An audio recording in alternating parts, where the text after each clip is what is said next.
Are you serious, guys? Welcome to the Coming Apocalypse. I'm Pastor Paul Begley. I'm very serious. And last night, Pastor Melvin Whittington and his wife, Lily, and me and Heidi, we went out for dinner, and then we all went to see Disclosure Day. And it was a pretty full, it was almost packed out audience, which I expected, and it's going to be a pretty big deal. But anyway, let me tell you all about it in just a second. First of all, some of the content and information of this video is for entertainment only. Are you serious about that? I am. Okay, but www.pastorpaulgold.com, that's www.pastorpaulgold.com. Call them on the phone at 877-646-5347. Guys, right now is the time to buy gold and silver. Do you see where it's at? It's low, and it's going to go high. AI is getting smarter every day, all right? So are the hackers. Your bank account, your retirement, your savings, all of it is sitting on a server somewhere, protected by a password that AI can crack in seconds. How much of your wealth exists only as a number on the screen? You need something AI can't touch. Noble Gold Investments will help Americans secure their physical gold and will hold it in your, held in your hand or on a tax advantage retirement account. You can either get the gold shipped to you or the silver, or they'll hold it for you, but you have a tax advantage. Find out how. Just go to www.pastorpaulgold.com. That's www.pastorpaulgold.com. And if you qualify, and you probably do, they'll give you this 1/10 of an ounce gold coin, American Eagle gold coin. They'll give it to you for free. It's 1/10 of an ounce.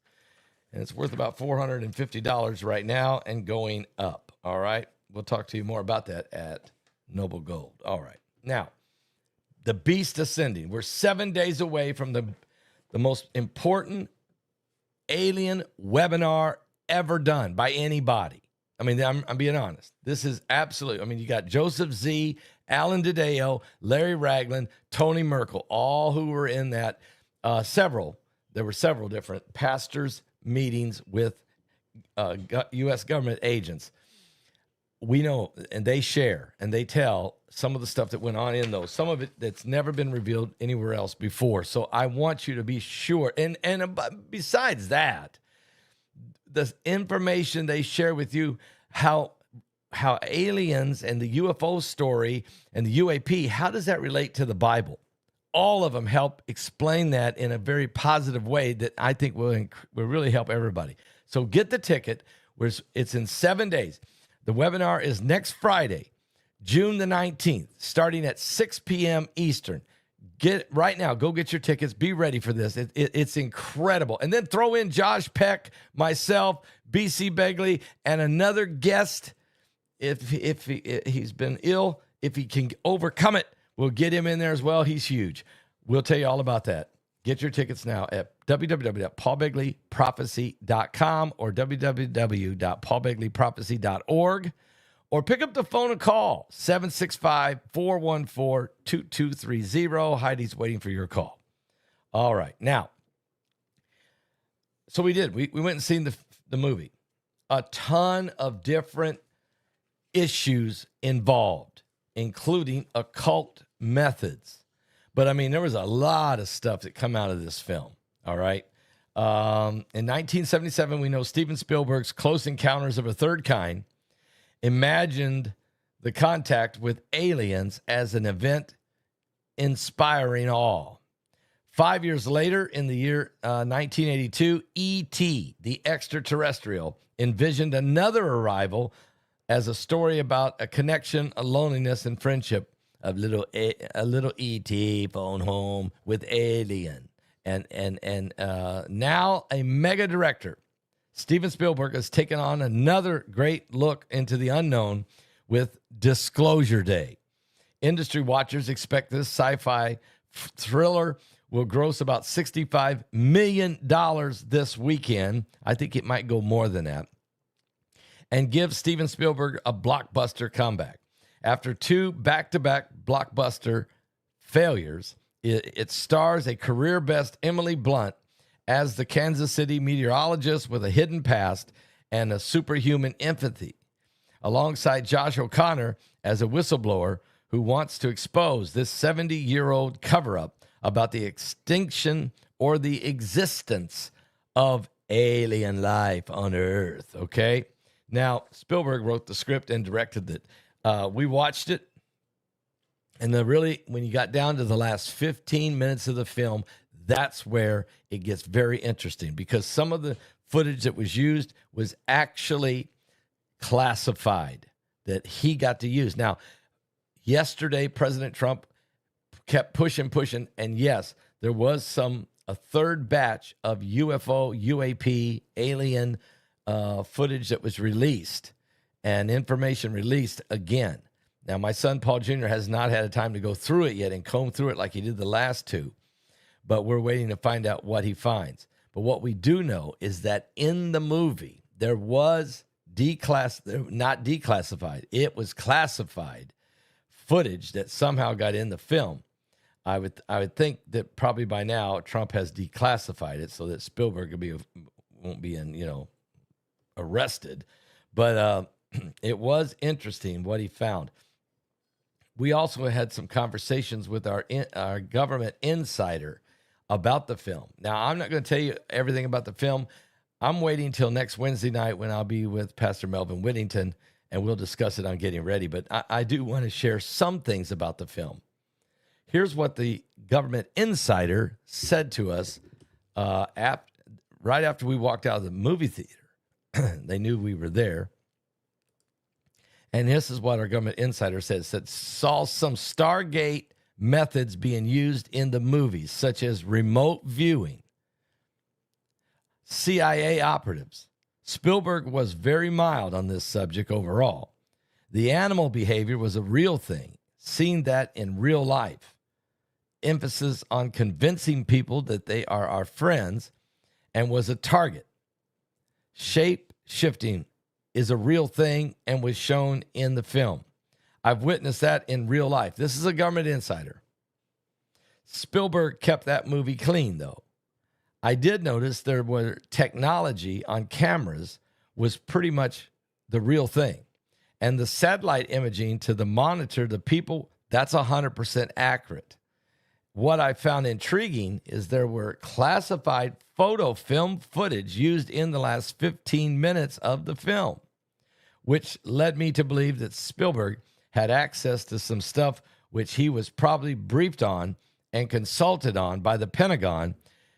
So they went ahead and released a third batch of UFO files yesterday as Disclosure Day was being released. The components of metal is not from Earth. I would describe it as a Horcrux.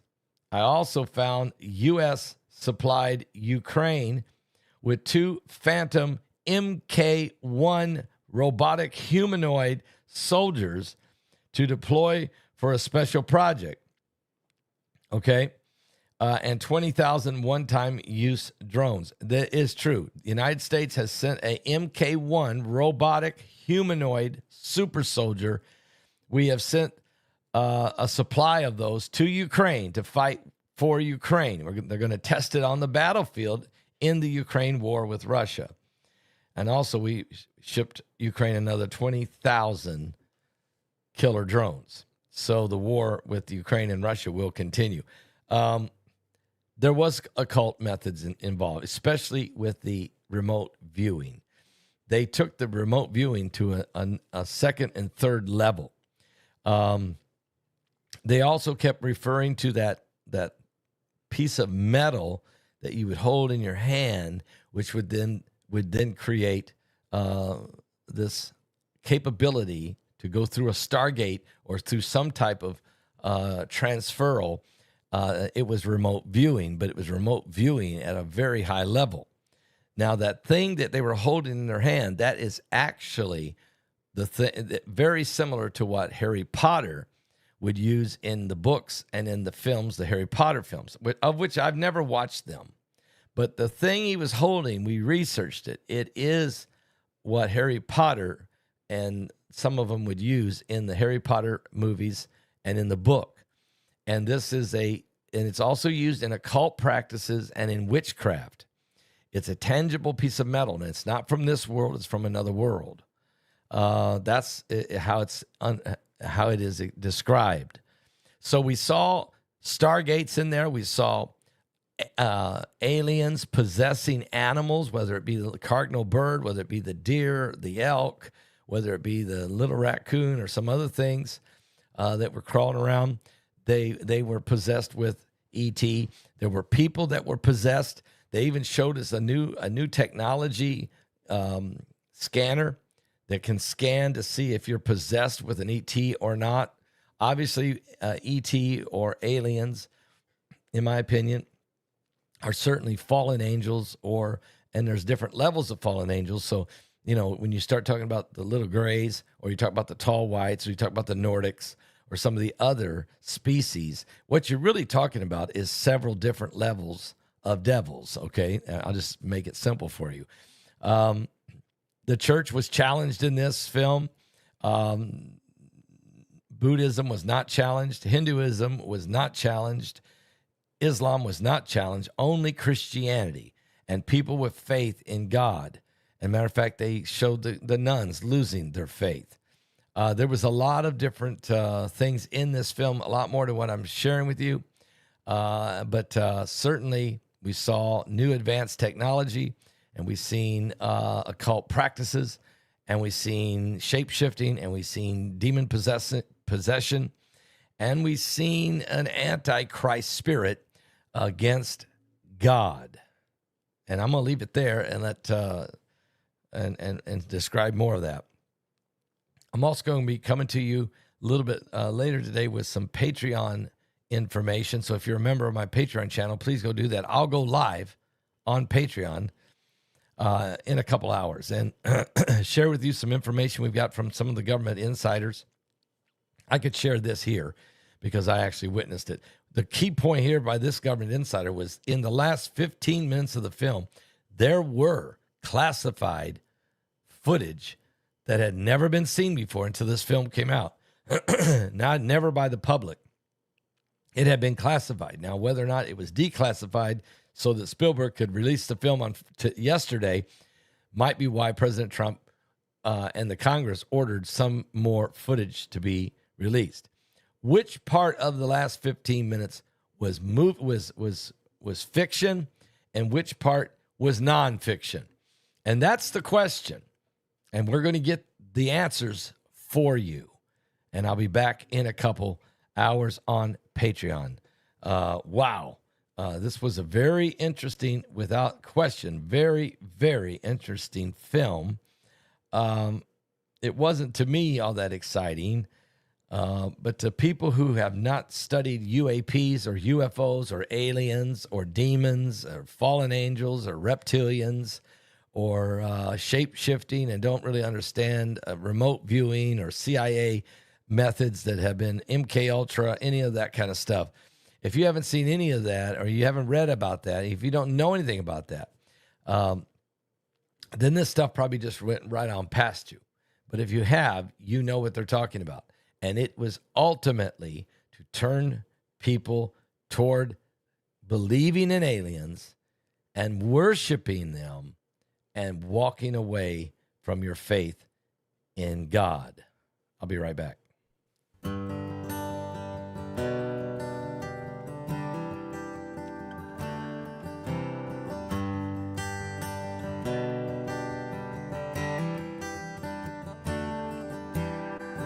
I was walking home from school on a cold and winter day.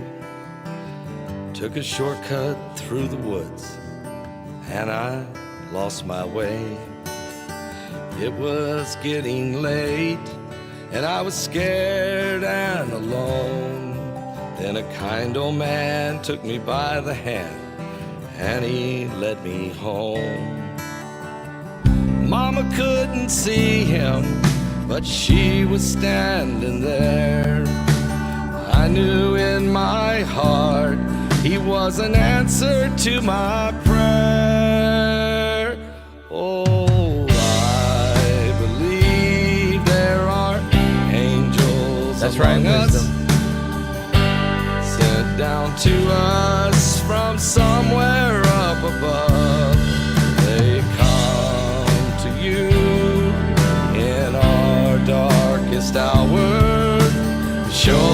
how to live.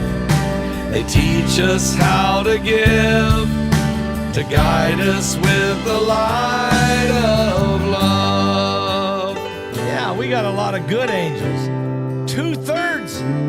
They only got 1/3. Life held troubled times, had me down on my knees. There's always been someone to come and comfort me. A kind word from a stranger to lend a helping hand. A phone call from a friend just to say I understand. Ain't it kind of funny at the dark end of the road, someone lit the way with just a single ray of hope. I believe there are angels among us, sent down to us from somewhere up above. They come to you in your darkest hours. They show us how to live. They teach us how to give. They guide us with the light of love. Come on, somebody! They wear so many faces, show up in the strangest places, grace us with their mercy in our time of need.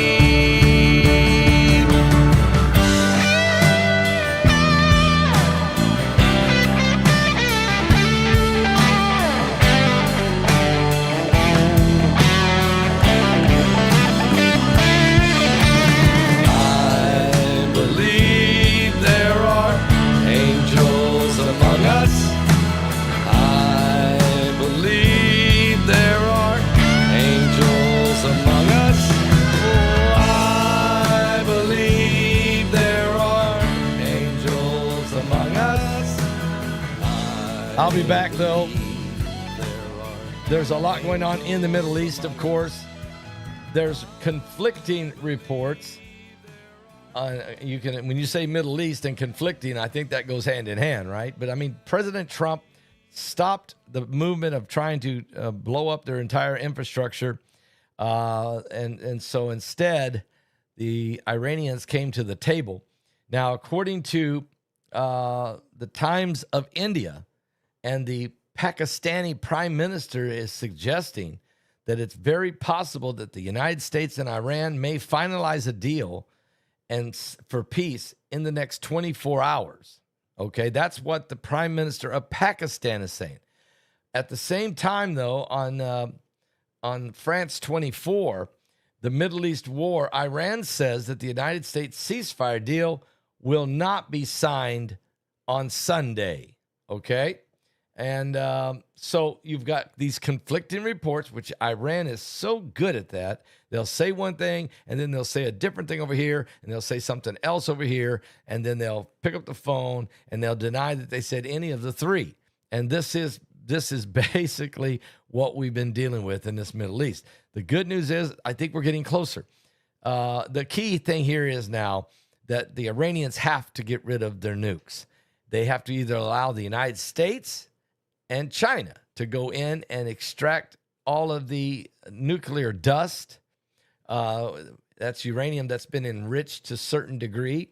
Or they have to remove it. They have to remove it with the supervision of the United States and the United Nations. Okay, I don't trust the United Nations. I don't trust China. I don't even know if I trust anybody. But what I will say, as long as there's pressure being put on, and there will be no releasing of funds. They'll lift the sanctions off Iran, but there will be no releasing of the billions and billions of dollars in funds until that nuclear dust is removed, until that is done, and that all of those nuclear sites where things are assembled, all of that is, closed and disassembled. So there's a lot on the table here. I just don't see the Iranians doing it. I really don't. And which means this conflict, this war, this situation will continue. Not in maybe a fighting way, but there'll be the diplomatic pushing and shoving back and forth in the situation. So we'll stay on top of it. The good news is, though, things should start settling down in the Middle East, even if they don't sign the deal, simply because it doesn't make sense to keep going. We got to get the economy going for everybody globally, and the Strait of Hormuz must be fully opened, and that is the key. Iran is agreeing to that, and so the United States will lift the blockade and allow Iran to begin to trade. So all of that we're going to see. Good news is the Holy Land is going to be safe. That's a great news, and I'm going to Israel. I'm taking a tour of people. We're going November 1st. November the 1st through, I believe, the 10th in Israel, and then the next tour is Egypt, which is November, I think, the 12th through the 19th. I think that's the dates. Don't quote me on that, but I think that's the dates. So you can go with me to Israel, you can go with me to Egypt, or you can go on both. Oh, I got it right, Heidi said. All right. So, guys, I'm going to let you go and have a little breakfast and then come back with more right here on the coming apocalypse. Are you serious? Yes. Biscuits and gravy? Eggs and bacon? I ain't faking.